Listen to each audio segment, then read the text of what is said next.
fuzzy except what we're going to talk about. Did you have something in mind? I really didn't. I was just going to kind of follow your lead because I've been kind of busy. Okay. Let's see, where did we go? Here, let me help you out. I don't get it. What are you doing? Mom, Daddy, just listen to your heart. That's always where you start. What do you think? I guess we can give it a try. Tonight you'll hear our testimony. I'm telling you, we ain't no phony. Our life has made one thing known. It's something God has clearly shown. I'll say it till my dying day, that Jesus is the only way. I was born on a stormy night. Wasn't long till God showed his light. I was sitting in church at 4 years old. Preacher speaking real bold. He declared Jesus as the truth, even though I was in my youth. When he gave the altar call, I stood on the pew real tall. Cause I needed Jesus in my heart. From him, I never wanted to be apart. Hey, girl. I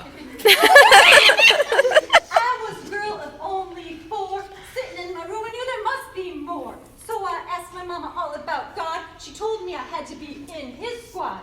So I closed my little eyes and I spoke to the God Most High. I asked him to take away all my sin. God's kingdom got a real big win. Because when the Lord Jesus saved me, I knew to him I'd always bow my knee. Growing up, I told my friends that when their life surely ends, they're gonna meet their maker. And he don't take no faker. So, to Jesus, they needed to turn, because I didn't want to see them burn. But when I got a little bit older, that fire started to smolder. This world was causing me to go a little blind, because Jesus wasn't always on my mind. See, so sit back and you'll hear the story of how God brought me back to his glory. I enjoyed going to elementary school because all the kids thought I was real cool. But when I hit the 6th grade, I saw that my friends all strayed. When I tried to stay away from that scene, those friends all got real mean. They would tell lie after lie, so I'd come home from school and cry, cry, cry. When I was little, I was happy and glad. Now I was just hurt and sad. I saw how the world worked at school, and I knew it was mean and oh so cruel. I wondered if God would send a friend that would help these scars start to mend. So just wait, and I'll tell you more of all that God had in store. I was walking, and I heard God clearly say, you need to choose me or your friends. At that moment, I made a vow. I said, God, I can't serve two, so this day I choose you. I was alone. I spent 2 years all alone. My friends never called on my phone. They didn't want to be around someone like me, because it was to Jesus that I bowed my knee. I started seeking him with all my might, and he drew me into his light. But having no friends really did sting, till one day my phone started to ring. I had a crush on the boy across the street. I prayed to God that we would one day meet.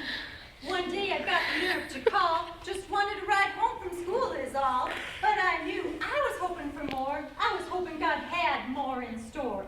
He was a little older than me and seemed so cool, yet he agreed to take me home from school. After school, drove the girl home from across the street. She was different. She seemed so sweet.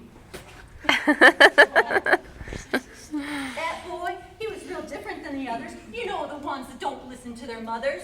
That drive was only 5 short miles, yet we found we had similar styles. We quickly learned we had the same beliefs. We both believed in one heavenly chief. That girl, I started to date. We wanted to stay narrow and straight, so we used the Bible as our guide. Without it, the world would have made us slide. If we had given into sin, our lives would have gone in a downward spin. I wanted to lead that girl right, so I made sure we kept God in our sight. For the next 5 years, he was my beau. More importantly, I started to grow. My love for God was truly stirred. I started to read more of his word. Jesus became my all in all, just like I read from the Apostle Paul.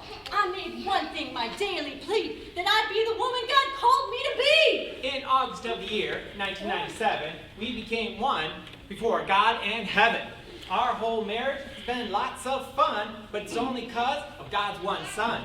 It isn't only me, it isn't only her. It's because with Jesus, it makes three. We go to the Bible every day to make sure we're walking the right way.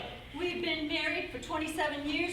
Through it all, we have not veered. When the world has tried to knock us down, we always remember the one that wears the crown. That's right. Our life may sound like a fairy tale. I assure you, we've had times to fail. But I've known God to always care. That's why I always seek him in prayer. Let us tell you the moral to our story. Live your life to give God glory. Life at times will be real tough, but don't get knocked down by all that stuff. Just give God all of you, and he will come shining through. How about Yeah. Encore!